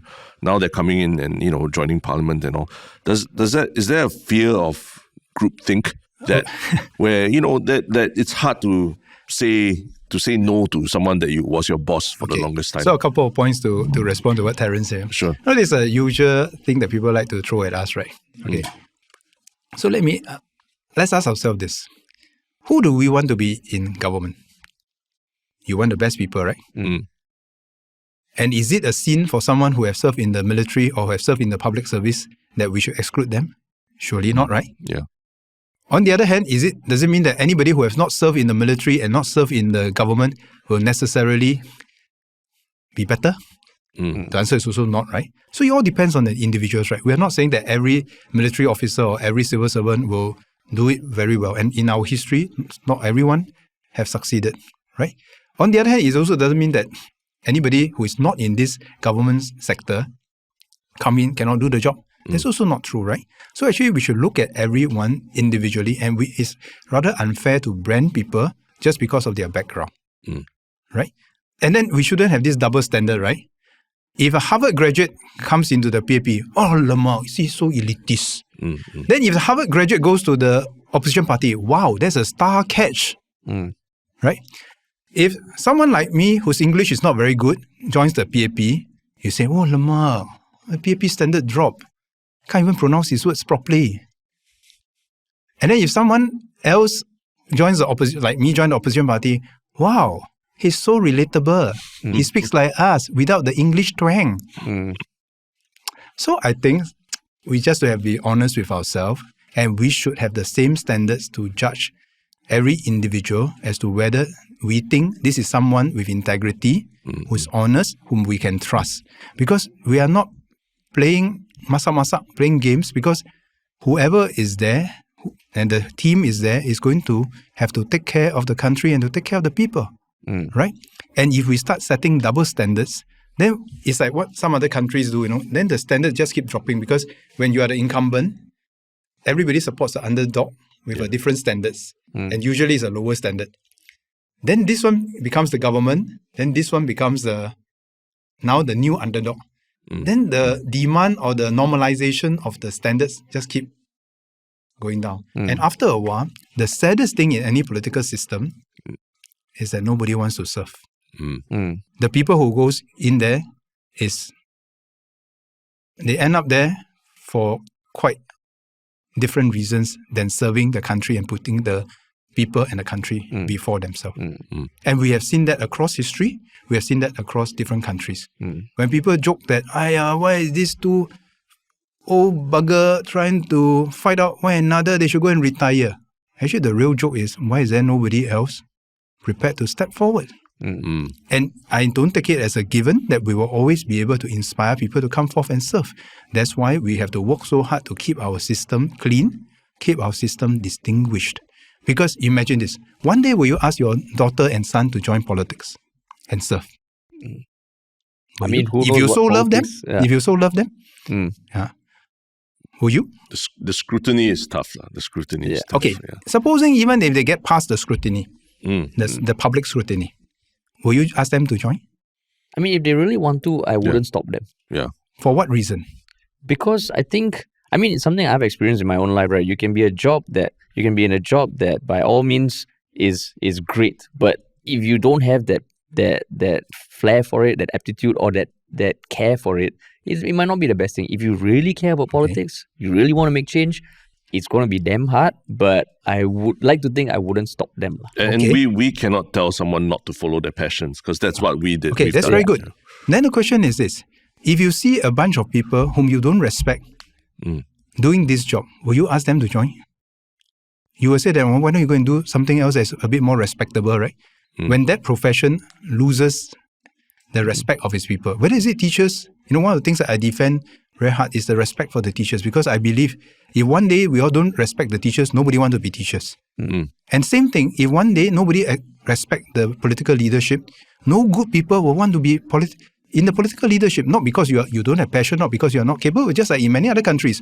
I'd rather go to the financial centers, I even go to the tech centers, but I will not go to the political centers because I can make contributions to my country in many different ways.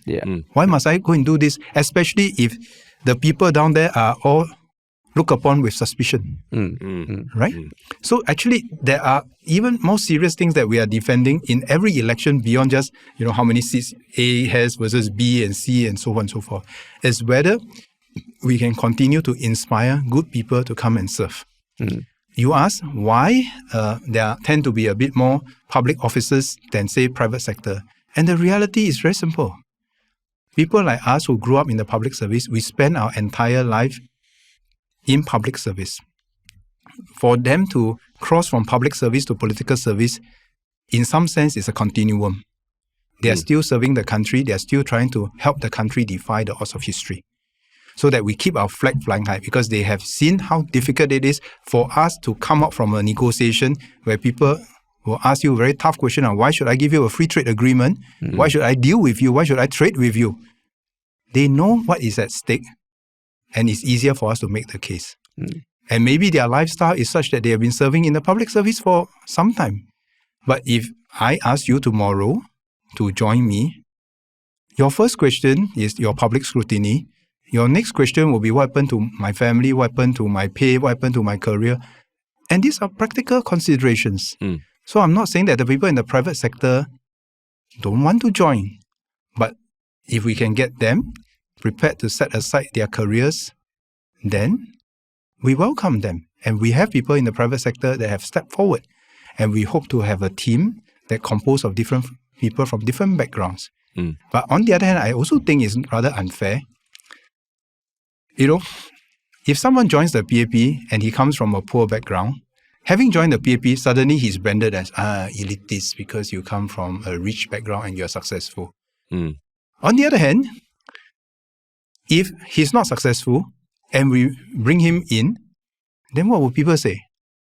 Nobody's going to give us credit to say that, wow, you found someone who is totally not successful and prepared to give him a chance. I don't think Singaporeans are trying to have diversity for diversity's sake, right? And it is also a misnomer to think that we have no debates inside the cabinet. Otherwise, why every cabinet meeting goes so long? Then we should have finished it in a couple of minutes, right?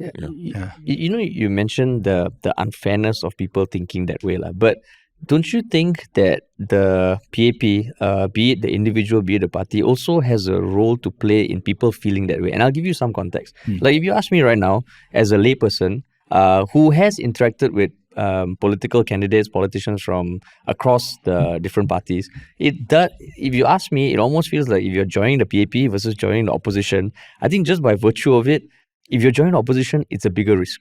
There's almost more downside. And this is based on what you just see as an observer of politics. And, there have also been controversies involving politicians, including yourself, with the, I think it was the Xia Shui comment in 2020, with Minister Vivian Balakrishnan being caught, talking about someone's school. Of course, the scandals. And I know those are individuals. It might not be reflective of the party, and those might be one-offs. But how do you feel that there is a certain sentiment towards the PAP, partly because of what we see as lay people, be it conduct in parliament, be it these little things, be it, Cantonese phrases being used in parliament, and it's the politics of it. I agree, and I also feel like there is the politician versus the political leader. I wish everybody can just look at the political leader, but politics, there's a big part of optics, right? What you have said is actually a reflection of the expectations. I don't think we have the same expectations towards the PAP versus the other party. You use my examples. Yeah. If I use a Hokkien phrase or use a Cantonese phrase, people suspect whether I can speak proper English. If I'm not a PAP one, people will find me so adorable, right? Relatable, right? So we all have certain mental models. And sometimes when we like you, we find all kinds of reasons to like you. When we don't like you, we also can't find all kinds of reasons that don't like you. Then the question is that, then if you are in this role, then how should you respond? Well, I would say this: let history be the judge. Don't be too quick to be defined by the here and now. In 2011, my batch, you know who got the toughest criticism, got made fun of? I don't think it's me alone. I think it's Pei Ling. We really felt for her. Everybody mocked her, everybody made fun of her. But guess what? Today, no one doubt that she's sincere, she's hardworking, she takes care of her residents. But it took us 15 years to get here. I'm not saying that I'm in her category. When I was first introduced, people make fun of me, people mock me from how I dress to how I comb my hair. Nothing seems right, right? How I walk and how I talk. But over time, unfortunately, time is now a premium in this world whereby people are very quick to make an assessment. But over time, if you are true to yourself, you are true to your people, I think people will see it. One of the things that I learned in my military service and in the public service is this: don't be too quick to look at the short term, because many of the things that we do require a long time to come to fruition. I used to have a perm sec that taught me this. He says, when you're in the SAF, you build up a capability, you operationalize a capability, you never had to use it, you retire it, nobody knew, that's success. The success of the SAF is not because you have to use it every day.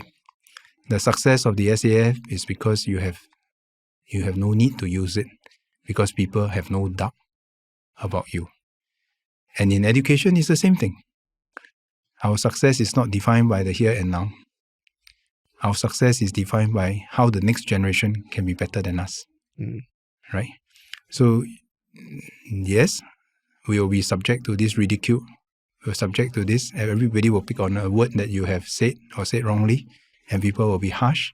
People may not be holding the same standards to people who are not from the ruling party. We take that in our stride.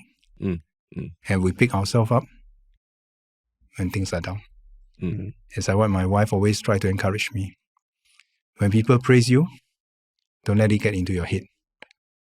When people critique you, try not to let it get into your heart. But we are all humans, right? And every day, every moment, we will have to contend with this. But then you ask yourself, what keeps us going? Whether is it myself, Ting Pei Ling, or anyone else, then there must be a sense of purpose that we are here because we want Singapore to be here. And I've never taken it as a given that we will be here forever. The last 60 years has just been an aberration in our last 700 years of history. We have always been part of a larger empire. We have never been given the choice to be independent and sovereign. So we treasure what we have in the last 60 years, and the last 60 years was tough. Will the next 60 years be tougher? At the current moment, it looks like it.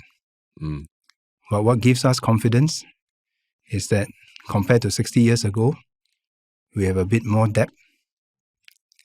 But more than that, I hope that we have people who will say that I will be here in spite of. And I don't very much care whether you call yourself PAP or you call yourself opposition or whatever. I just hope that whoever wants to stand and lead the country will have the real heart to want to take it forward. Not because of the power that you think you will enjoy, not because of the glory that you think you will enjoy.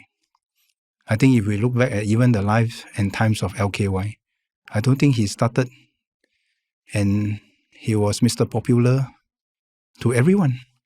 I always remember this episode where it's a real story where even during a campaigning, he got pushed into the drain.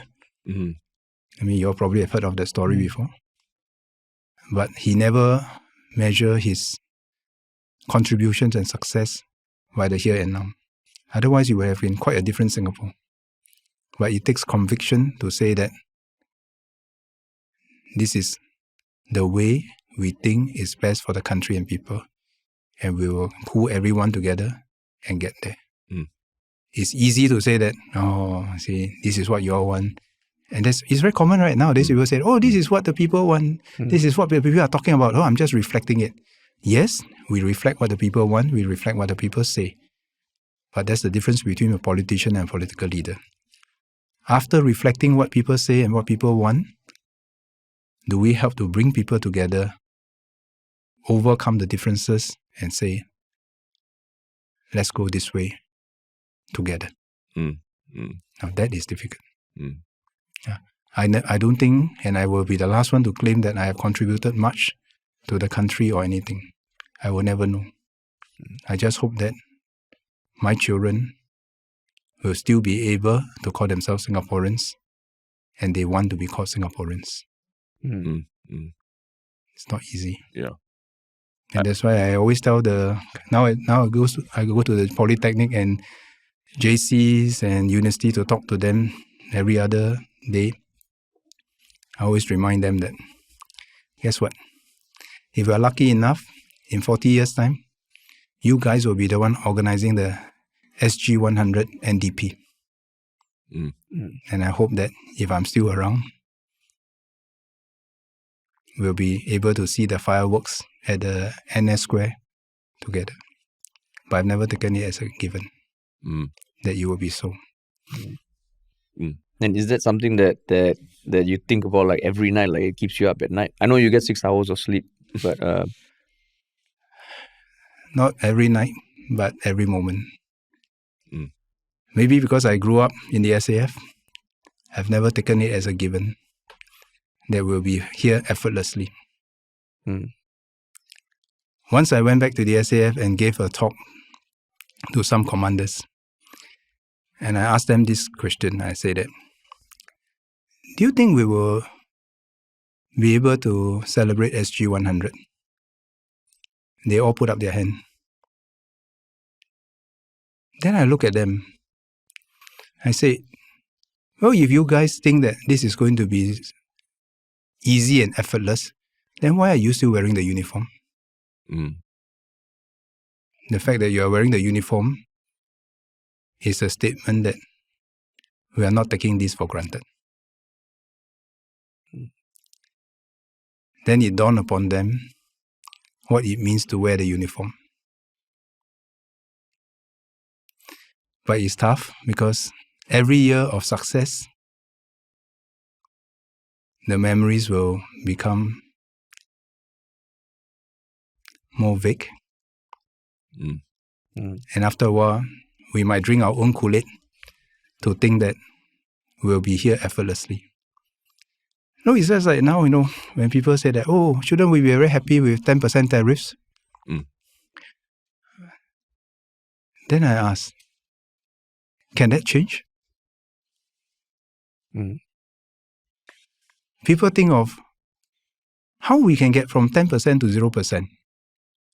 Then I ask, have you thought about what if tomorrow suddenly it becomes more than 10? And what's our value proposition to people? So perhaps I grew up in the SAF, I grew up in the dark side of the world. I've never taken it as a given that people will deal with us on the basis of sympathy or charity. Unless we have a value proposition,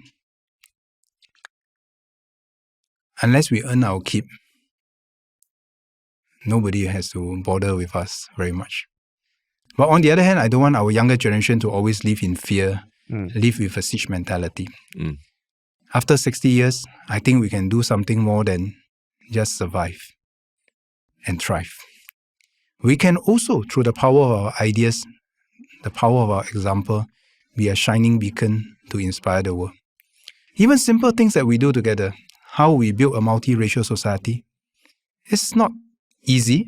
It's not easily achievable anywhere else. How we build up whether our CPF system, our housing system, but how we build up that sense of cohesion regardless of race, language, religion. I think we have something that we can be proud of. How we constantly try to bridge differences, not just domestically, but bring people from different persuasions together. I think there's something in us, in our DNA, that in a turbulent world, in a world that threatens to fragment, I think we have some opportunities there to make a contribution. Not just for our sake, but for the world. And I think our younger people can be inspired and wants to be inspired that they can make a difference, not just to their own lives, but to the society and to the world. And because of that, I think we have the raw materials for us to take the country forward. Did you always have that cautious optimism, even when in the army? Or it's only when you entered public service that you have that conviction? Well, the army is also part of public service, but I realized from very young, maybe it's my family background, maybe it's the infantry background. We don't always have everything, right, in the infantry. But we always believe that we can overcome together. Right? In the infantry, we are always laughed at as the poor cousins compared to many other people. We don't have the vehicles, or we used not to have the vehicles, the big pieces of equipment and things like that. For us, everything is on bus 11, just the straight legs walking. But what makes the infantry unique is that sense of camaraderie. I remember leading my unit where 1/3 of them were obese soldiers, 1/3 of them come from secret societies, 1/3 of them were quite demoralized because they have to serve 2.5 years while the rest served 2 years. It was that era. And very many people don't look up to them, but they all work together. That we were able to run the half marathon together, regardless of our starting base, and we really left no one behind. So those are the foundation years. As I grow up and I have to deal with people from other countries, then you quickly realize that not many people know where is Singapore. Not many people will give us a meeting just because we say we come from Singapore. I have tried to arrange meetings with people 3-4 times before we even get an audience. And the first question is, where are you from? Which is basically, why should I spend time with you? Do you have a value proposition? If not, why should I talk to you? And I think that helps us to grow up very fast. Right? Very and true. When you come to MTI, you knock on the people's door and say that, come, let's invest in Singapore. First question people ask you is that, why? Why should I invest in your country? What are you going to give me? What are you going to provide me that other people cannot provide? People have a bigger market. People promise a bigger domestic market. What are you going to promise me? Right? So I think these are perhaps lessons from the school of hard knocks. But it's perhaps a bit hard to share many of these things with fellow Singaporeans because we also don't need and don't want every Singaporean to keep worrying about this. But yet at the same time, we all have to be aware that many of these things that we enjoy now is not something that we take for granted. And perhaps that is the reason why we are where we are to serve.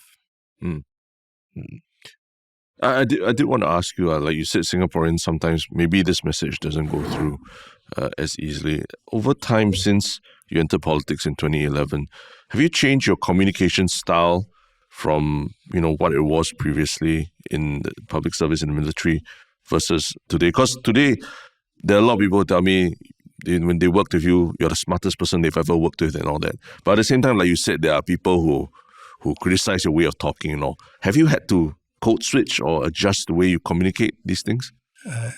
Okay, so I'll say two things in response to that. So the first part of your statement, I don't know whether to be happy or sad, when people tell me this. So, some people say that some people are nice from far, but far from nice. Then some people are ugly from far, but far from ugly. So Correct. Maybe being the second one, not too bad. There was a Chinese comic said RQ. I say you try to self-console yourself. Well, maybe I'm not the best communicator. I don't know. Maybe. But having said that, on your second point, I don't think I have one particular style of communicating. I always try to see who am I talking to, and I try to relate to them in the way that they can. But that itself can be both a strength and a weakness. If you communicate in one particular style, then people say that, you're just this person. And most politicians will find that a very safe way, right? You try to be more personal, more effective, more personable by communicating with different styles to different people, then you can be mistaken. And you can be parodied, which I suppose happened to me more often than not. People can take you out of context. It's just like in the infantry, right? In the infantry, we have people who never finished their PSLE and O-levels. We have people who with PhD. They all have different expectations. You talk in a very simple way to the people who perhaps did not have that higher education. They relate to you. You take that out of context, then people say, you see, he looked down on us by talking to us in this simplistic way. Then you try to talk to the PhD in their lingo. Then the other side look at you and say that, see, the language sounds so atas, right? Well, you cannot be who you cannot be. But I think we all should be true to ourselves. So I don't think there is one particular star. I think we all, as we go along, we pick up more styles, if you like, more different ways of communicating with different people with different needs and different expectations. But it is always a risk in today's world where things can be easily taken out of context and people will not even talk to you or people betray your trust. Because in some of these issues that have happened to me before, I want fellow Singaporeans to know what are the issues at stake. Whether is it the Tyrex incident, whether is it the COVID incident, whether is it the tariff.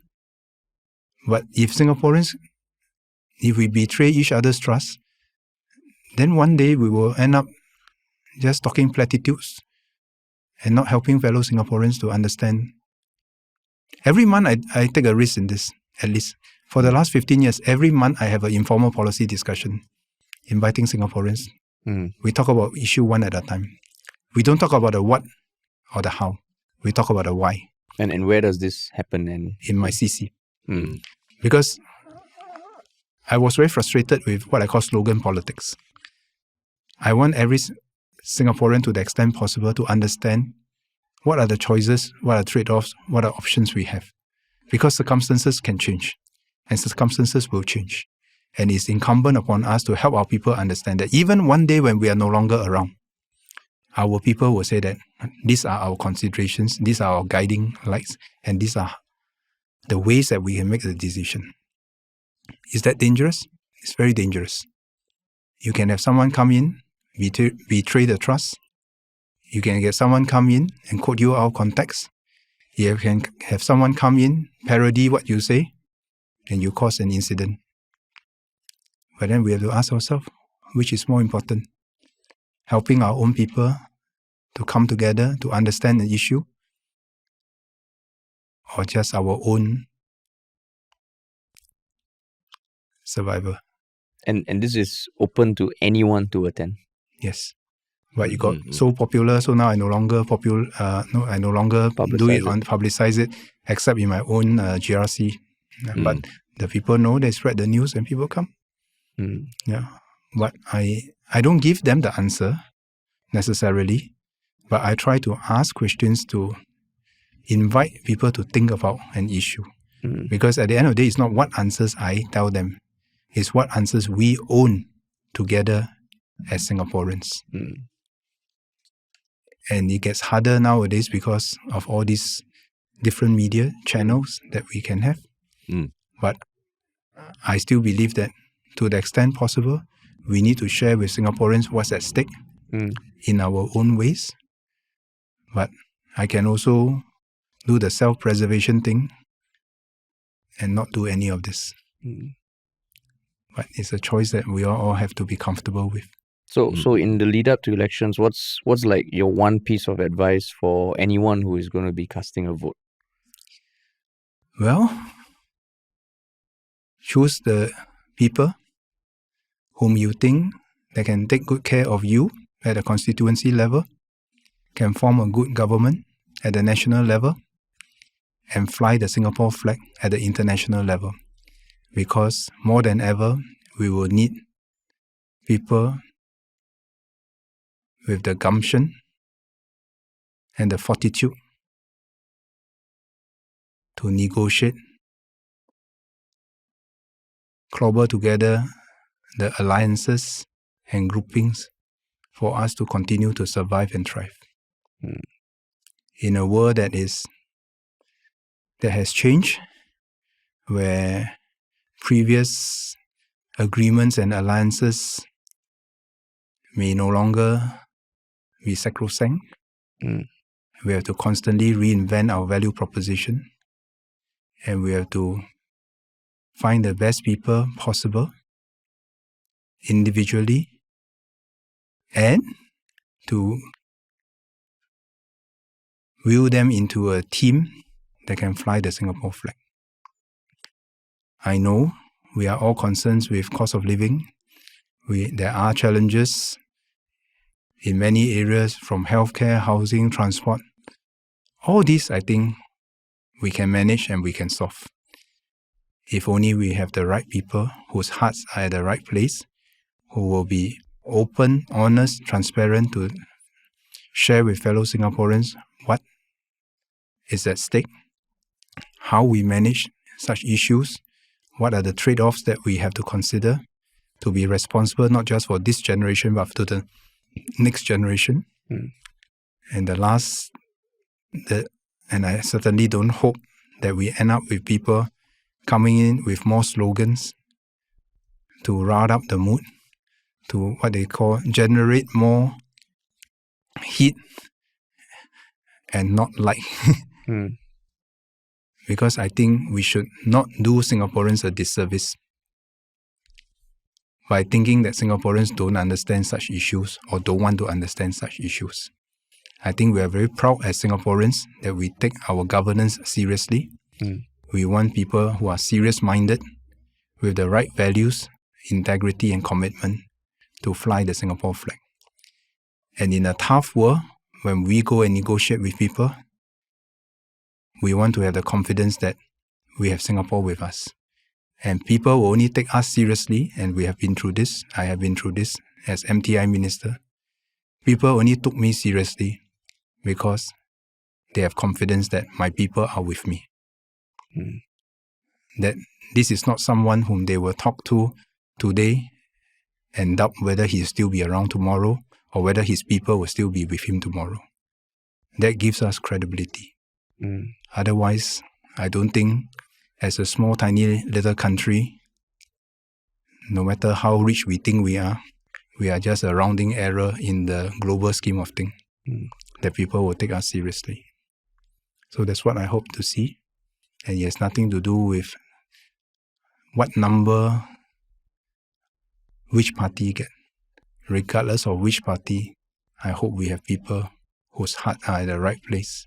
And I hope we have more political leaders and less politicians.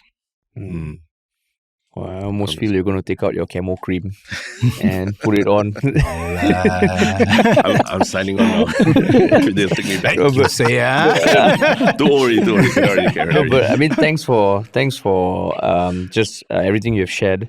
It's been a pretty long and widespread discussion. Yes. And yeah, I think there's a lot that people can take away from this. And yeah, thanks for answering our questions also. Yeah, thank you. Well, Now- thank you for giving me this opportunity. Yeah, I we hope just it's have not one too more. heavy. We just have one more question. The one Shiok Thing, which is that non-political thing at the end of every episode where we like to share things that our listeners can enjoy. So through a link or something like that.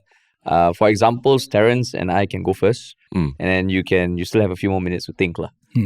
So Terence, you have your one Shiok Thing. Yeah, actually, I'm a very big fan of Singapore Zoo. And I think recently they opened a new wing called the Wild Adventure or something. It's very crowded now because everyone's trying it for the first time. But I felt like it's really a microcosm of what you can only do in Singapore. They've basically, I think it's probably the largest landscaping project in Singapore where there literally is like they built a cave in an air-conditioned cave within the zoo. Sounds very Singaporean. Yes, and you can go caving in the zoo, like with spelunking and pull yourself on a rope and everything across. But you are in an air-conditioned artificial cave.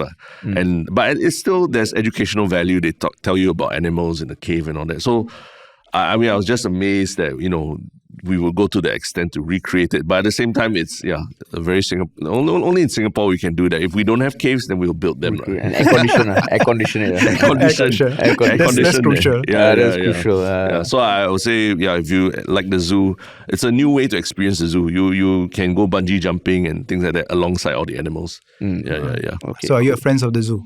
Yes. I am. I think going to sign on for the new one also lah. Well Yeah. Cool. You also are a friend of the zoo lah. Used to be. Used to be okay, when the kids were younger and all lah. Yeah. I think at some point I will become a friend of the zoo. Yeah, I have to. Soon. Soon. Yeah. Cool. My one Shiok Thing is actually another podcast, and it's not political, but it does cover political news, and it's called the Inside Story Podcast by Al Jazeera. So what I like about it is because, when you're trying to understand things globally, like tariffs and all, you can listen to podcasts, but it'll always come with some sort of if you listen to BBC, you kind of expect them what they say. You will listen to right-wing media in the US, you expect them, you kind of expect what they will say. What I like about this one is every podcast that I've listened to so far, they kind of get 3 panelists on the show to talk about the topic. And this was the first podcast where I heard someone actually talk about the positive side of tariffs. And what Trump was doing. Of course, that was a few days only after Liberation Day. A lot of things happened since then, but I appreciate that it really looks at things from different angles, and it's hard to expect what you take away from it, because it's more like a panel where they bring diverse voices together. So this is now one of my things that I go to listen to stuff that I don't understand. So yeah, by Al Jazeera. And on to you. Well, one of the things that I treasure most every week will be some quiet time, either on a Saturday evening or Sunday morning, where I bring my youngest out to walk or to cycle and try to, if you like, break his record. Why? Because my youngest has cerebral palsy. So I'm always on the lookout for some places in Singapore that is flat, that allows him to exercise. And if possible, even in thunderstorm, under inclement weather, we're always looking out for some places. He doesn't walk that far, maybe a few hundred meters, but I'm always looking out for some quiet place where I can cheer him on. And that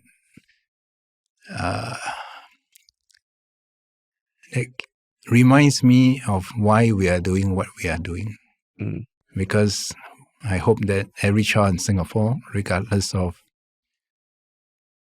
who he or she may be, family background, medical condition, will always have the chance and the gumption to be called Singaporeans. So you will see me at funny corners in Singapore, some quite quiet places, but it's just my quiet time with him. Yeah. I always see the photos, and I know you're not taking those photos just to like show that you're at the place, because they are really in quite ulu parts that you travel to only by cycling or walking quite far to get there. So yeah, I mean, I do follow your adventures around Singapore. So I guess for people listening, is about pushing, like trying to be like what you said, like better than your... Surpassing ourselves every day and hoping that we will work together as a team to help each other surpass ourselves yesterday rather than to surpass each other. Our real competition is with the rest of the world and not amongst fellow Singaporeans. Amongst fellow Singaporeans, we are all Team Singapore. And for us to defy the odds of history, may we always remember that we are one team.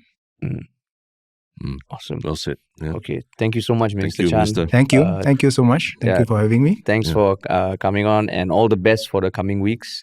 And to everyone listening, thanks for listening. Hope you enjoy it. And yeah, we will talk to you all very soon.